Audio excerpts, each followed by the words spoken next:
Pandangan Anies Baswedan soal keindonesiaan menurut gue menarik. Ya, karena pertama memang gue sepakat gitu dengan value yang ditawarkan oleh Anies Baswedan. Yang mana kata Pak Anies Baswedan, Indonesia itu berdiri dengan janji. Ya memang Indonesia itu berdiri dengan janji-janji para pendahulu kita yang memang sudah disepakati. Dari beberapa gagasan-gagasan para pendahulu kita yang sudah disepakati itu, maka janji-janji yang sudah disepakati di awal pendiri itu ya saat sekarang ini harus kita tuntaskan. Karena itu kita sebagai yang pemilik bangsa ini atau sebagai bangsa ini, itu kita punya tanggung jawab moral untuk menuntaskan janji kita. Janjinya apa sih? Ya janjinya paling mudah adalah bagaimana gagasan Pancasila. Makanya kadang gue juga suka kesel deh dengan orang-orang yang mengatakan saya Pancasila, saya ini. Tapi pada kenyataannya Pancasilanya itu hanya penerapannya di dalam pikirannya saja. Tapi tidak dituntaskan. Nah, tugas kita sebagai bangsa yang memiliki tanggung jawab moral, maka kita harus bisa menuntaskan hal ini untuk bisa kita aplikasikan di dalam aplikasi kita sebagai masyarakat. Misalnya Pancasila ya, ketuhanan yang Maha Esa, kerakyatan dipimpin oleh pokoknya urutannya apa? Ketuhanan yang Maha Esa, keadilan ketuhanan yang Maha Esa. 1. Pancasila, ketuhanan yang Maha Esa. 2. Kemanusiaan yang adil dan beradab. 3. Persatuan Indonesia. 4. Kerakyatan yang dipimpin oleh hikmat kebijaksanaan permusyawaratan perwakilan. 5. Keadilan sosial bagi seluruh rakyat Indonesia. 1 sampai 4, insya Allah kita sudah bisa menuntaskan hal ini janjinya. Tapi tinggal bagaimana sila kelima, yaitu keadilan sosial bagi rakyat Indonesia. Tapi bicara soal itu terlalu jauh ya menurut gue ya. Kita coba flashback dulu, karena kata Bung Karno, jas merah, jangan sekali-kali lupakan sejarah. Maka kita coba cek lagi bagaimana sejarah kita dalam membangun gagasan keindonesiaan ini, dan bagaimana cara untuk bisa menerapkan janji-janji tersebut hingga teraplikasikan dan sehingga sekarang kita bisa merasakan sendiri.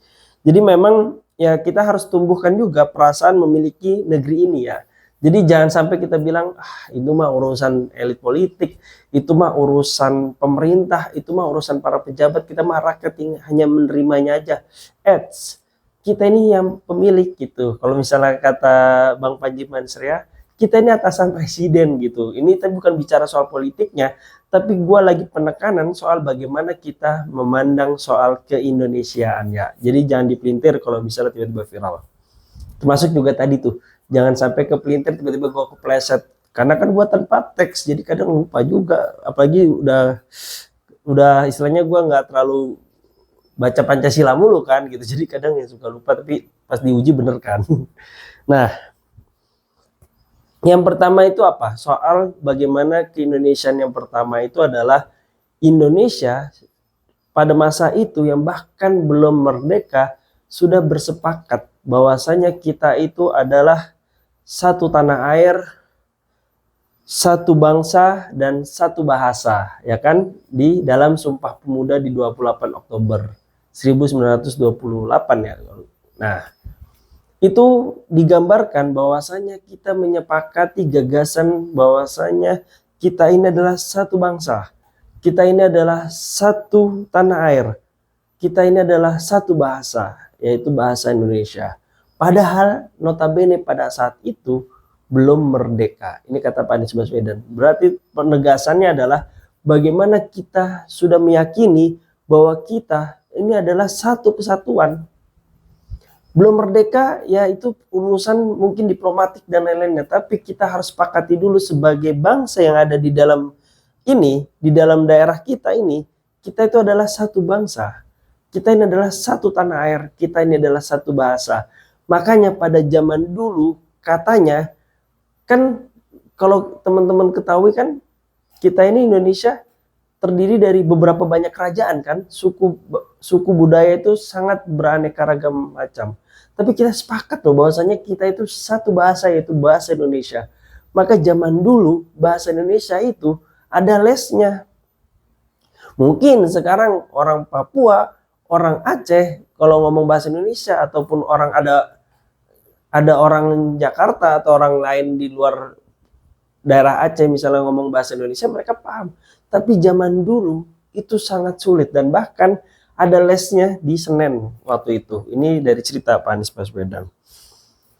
Bagaimana kita effort dalam mengupayakan hal itu. Coba bayangin teman-teman kalau misalnya kita tidak menyepakati satu bahasa. Orang Jawa pakai bahasa Jawa, orang Sunda pakai bahasa Sunda, orang Bugis pakai bahasa Bugis, orang Papua pakai bahasa Papua, orang Aceh pakai bahasa Melayu. Nah, kalau misalnya kayak gitu, kita tidak akan ada satu persamaan nantinya. Ya harus ada translator, berarti kan harus ada penerjemah, dan padahal kita udah kesepakatan kita apa? Kita adalah satu bangsa dan kita satu tanah air, walaupun kita berbeda pulau, tapi kita itu adalah satu kesatuan, dan itu sangat epic bahasanya teman-teman. Dan jujur merinding kita ya, bagaimana founding father kita, para pemuda masa dulu itu berpikir sampai sejauh itu gitu demi bahasa, demi Indonesia. Nah, maka dari itu kita sebagai seorang pemuda juga bagaimana kita melek memandang Indonesia ke depan. Kita sebagai pemuda, sebagai katalisator, sebagai inisiator yang nantinya bisa mewujudkan yang katanya Indonesia Emas 2045 itu, ya maka kita harus bahas juga ke Indonesia itu seperti apa ke depannya. Dan jangan cuma hanya untuk memanfaatkan hal-hal tersebut demi ya sedikit cuan kayak gitu kan. Karena apa ya, karena emang di perpolitikan itu mungkin hanya untung rugi yang dimainkannya aja gitu, yang gua lihat ya ini menurut keyakinan saya sih gitu kan. Maka kita harus pikirkan juga bagaimana yang zaman dahulu anak-anak muda founding father kita merumuskan gagasan ini, menyepakati dan melaksanakan gagasan tersebut, dan akhirnya sekarang bahasa Indonesia no problem ya kan. Kalau misalnya kita ke Aceh, ke Aceh sana, kita ke Aceh, kita nggak ngerti bahasa Aceh, kita pakai bahasa Indonesia, orang pasti pada ngerti. Itu satu kesatuan yang pertama, bagaimana Indonesia mewujudkan satu kesatuan. Lalu yang kedua, satu kesatuan yang kedua adalah soal Republik Indonesia, NKRI, Negara Kesatuan Republik Indonesia. Karena waktu itu pernah juga sempat federasi, pernah juga sempat parlementer, dan lain-lain. Akhirnya disepakati lagi bahwasanya kita adalah Negara Republik Kesatuan Indonesia gitu. Lalu juga karena waktu itu hanya diklaim oleh pemerintah, oleh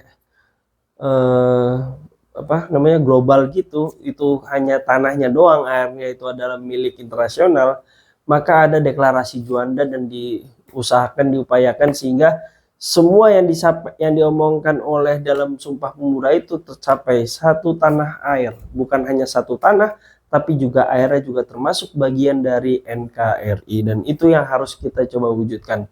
Nah, tinggal kurang satu lagi yang harus kita capai, yaitu adalah keadilan sosial bagi seluruh rakyat Indonesia. Itulah yang harus kita tuntaskan, janji-janji masa lalu para pendiri kita untuk bagaimana mewujudkan keadilan sosial bagi seluruh rakyat Indonesia. Bukan hanya sebagian, bukan hanya mayoritas siapa aja kalangan tertentu, bukan hanya soal minoritas saja, tapi seluruh.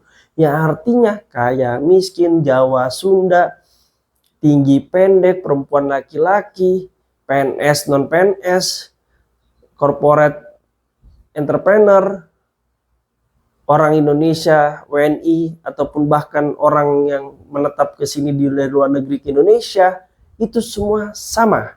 Ya, kalau misalnya tiba-tiba jadi WNI gitu kan, masa seluruh, pokoknya yang kata namanya seluruh rakyat Indonesia itu diperlakukan sama, keadilan sosial. Ya, definisi sosial apa nanti coba tanya sosiolog gimana tuh bahasa sosial.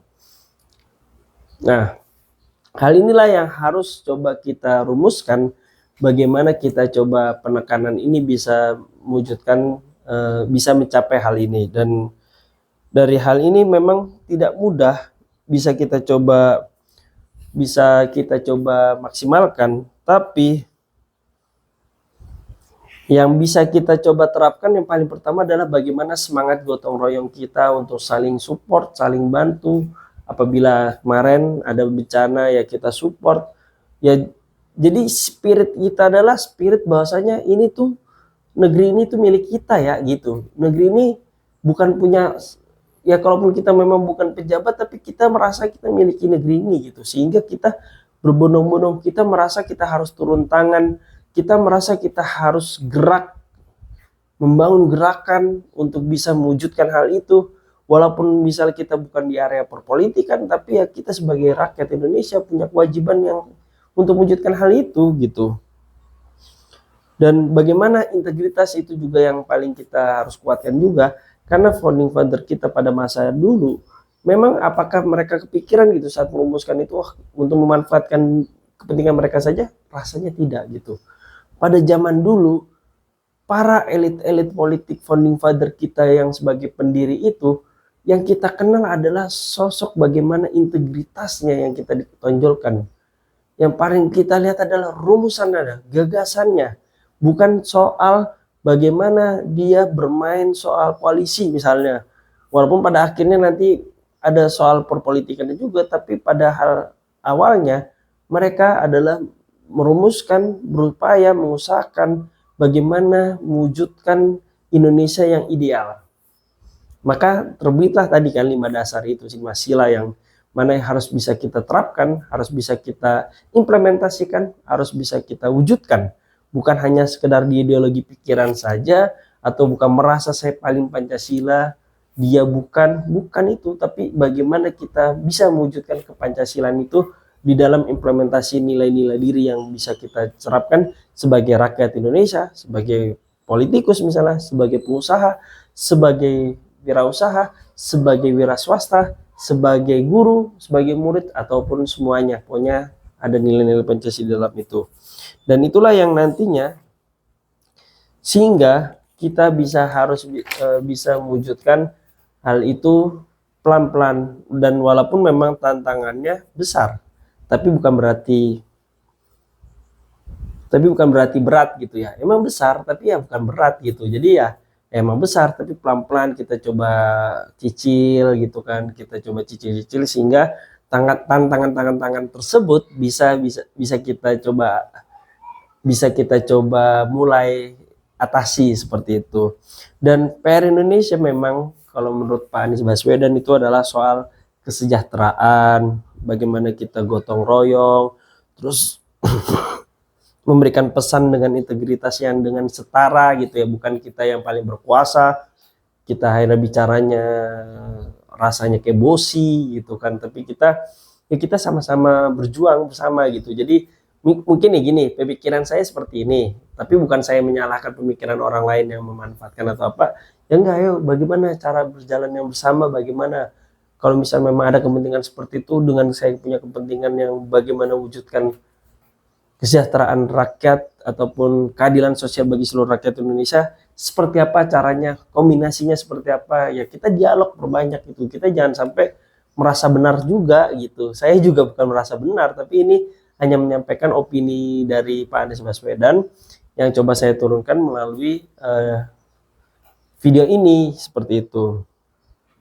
Dan beliau optimis Indonesia karena beliau bersama orang-orang optimis. Maka kita juga tetap harus optimis, jangan sampai kita bilang Indonesia gelap, ya nantinya pada aslinya kalau misalnya kita pesimis bisa jadi kenyataan gitu. Tapi kita tetap harus optimis bahwasanya Indonesia itu terang, Indonesia itu cerah, ya maka kita tetap harus maju. Kalaupun memang pada kenyataannya seperti itu, ya kita tetap tetap spirit gitu, tetap semangat. Nah, sehingga nantinya apa yang kita inginkan, apa yang kita gagaskan, apa yang dari pendahulu kita konsepkan sehingga lahirnya Pancasila itu bisa terrealisasikan dengan baik. Nah, jadi paling kuncinya sih soal itu sih ya. Memang menarik ya dari ide-ide gagasan Pak Anies Baswedan. Walau ini bukan kampanye ya, kampanye masih lama bos. Nanti dipelintir sama siapa kita bilang kampanye, ini masih lama pemilu gitu. Cuma memang value dari yang disampaikan oleh Pak Anies Baswedan menurut gua itu relevan buat gue jalani gitu, bahwasanya soal Indonesia itu soal bicara, ya kita kembali ke, kalau bicara misalnya dalam aturan main dalam misalnya Islam gitu, ya kita lihat bagaimana dalam mengaplikasikan keseharian kita dalam beragama, ya kita lihat contoh paling idealnya gitu kan. Contoh paling idealnya itu mana? Ya para sahabat dan Rasul khususnya, dan para sahabat kalaupun jadi kita tuntutannya kita cek tuh dari ukuran situ gitu patokannya. Nah, begitu juga dengan kita dalam berkehidupan, dalam berkebangsaan, bahwasanya dalam ukuran kita lihat idealnya adalah bagaimana founding father kita merumuskan Indonesia. Mereka merumuskan dengan susah payah, mereka membentuk bagaimana gagasan-gagasan itu bisa menjadi suatu hal yang bisa diaplikasikan, dan tugas kita karena mereka sudah memberikan janji seperti itu, maka kita tuntaskan. Kayak gitu sih. Jadi kembali ke value sebelumnya gitu, jas merah itu benar-benar jas, jangan lupakan sejarah itu bukan hanya klaim-klaiman, hanya historinya aja, tapi nilai. Karena maka dari itu gue kenapa tertarik gitu dengan idenya Pak Anies Baswedan, karena dia selalu bicara soal nilainya gitu. Nilai keindonesiaan itu seperti apa sih? Bukan hanya sekedar untung rugi ya, tapi ada nilainya, ada integritasnya, ada maksudnya gitu. Ada memang bagian dari untuk menciptakan penempatan janjinya itu sesuai dengan yang apa ditetapkan, itu sesuai dengan Pancasila itu gitu. Jangan sampai hanya klaim doang demi Pancasila, saya si Pancasila banget, tapi pada kenyataannya ukurannya hanya pemanfaatan kepentingan pribadi aja. Itu banyak itu kayak gitu teman-teman. Maka dari itu kadang gue suka bingung nih, gimana ke depannya. Gue ingin bermain di area misalnya politik, tapi pada kenyataannya mereka seperti itu, sedangkan gue punya rasa idealnya kayak gini, sehingga gue mungkin toleransi jadinya kan. Maka pas kita nemu ada satu sosok politikus yang menurut gue value-nya masih sejalan, yaitu Pak Anies Baswedan, maka gue coba memahami pemahaman beliau gitu, dan coba juga tetap masuk dengan pemahaman orang-orang lain ataupun tetap berinteraksi gitu. Kelemahan gue karena gue merasa idealisnya seperti ini, gue menolak gitu. Padahal kalau kata Pak Anies Baswedan, gue dapet ceramahnya juga bagus itu. Jadi dia bilang jangan merasa paling benar kayak gitu. Kita tetap harus butuh dialog. Kita itu harus rendah hati. Jadi jangan sampai kita merasa klaim kita, walaupun kita bilang bangsa kita ini memiliki kita ini pemilik gitu, tapi bukan berarti kita juga merasa paling benar gitu. Tetap kita butuh dialog. Kalau misalnya mereka ada sudut pandang seperti itu, ada hal-hal yang seperti itu, seperti ya berarti kita bagaimana tuh solusinya. Jadi akhir kata memang pada akhirnya memang keidealisan kita dalam bernegara, dalam berprinsip, dalam berbangsa itu kita ikutin dari founding father kita, yaitu pada spirit-spirit dalam perumusan penciptaan pendirian bangsa Indonesia ini gitu kan. Lalu bagaimana penjalan mekanisme hingga sekarang nyatanya seperti ini, ya kita tetap tidak boleh menutup diri, tapi kita terbuka diri, dan kita barangkali dengan dialog itu bisa kita masuki value-value yang kita miliki, sehingga para orang-orang yang mempunyai kepentingan lebih, bukan hanya untuk bangsa tapi lebih ke individu, bisa mulai tergoda gitu untuk menguatkan value-nya mereka sendiri, sehingga mereka menjadi lebih bernilai gitu dalam melakukan kebijakannya dan lain-lainnya seperti itu. Ya gua paling bisa mungkin hanya baru lewat video ini, belum tahu nextnya seperti apa, tapi paling tidak setelah gua tahu bagaimana value di dalam keindonesiaan itu layaknya bicara soal bagaimana kita lihat rumusan di Indonesia itu, maka penerapannya itu adalah kita masih punya janji yang harus kita tuntaskan, dan kita harus turun tangan selaku, karena kita juga memegang saham di Indonesia, maka kita juga harus turun tangan untuk mewujudkan janji-janji yang belum dituntaskan oleh para pendiri kita, yaitu adalah bagaimana menciptakan keadilan sosial bagi seluruh rakyat Indonesia. Karena kata seluruh berarti tandanya Indonesia dari berapa ratus juta rakyat Indonesia harus sejahtera semua, dari kalangan semuanya harus sejahtera, dan pastinya memang sangat sulit. Tapi karena itu adalah soal ideal, maka yang bisa kita lakukan adalah memangkas realita kita untuk menuju ke ideal tersebut, sehingga pangkas terus, dan semoga benar-benar bisa ideal. Mungkin dari saya cukup sekian. Semangat Indonesia Raya, Jaya, Makmur.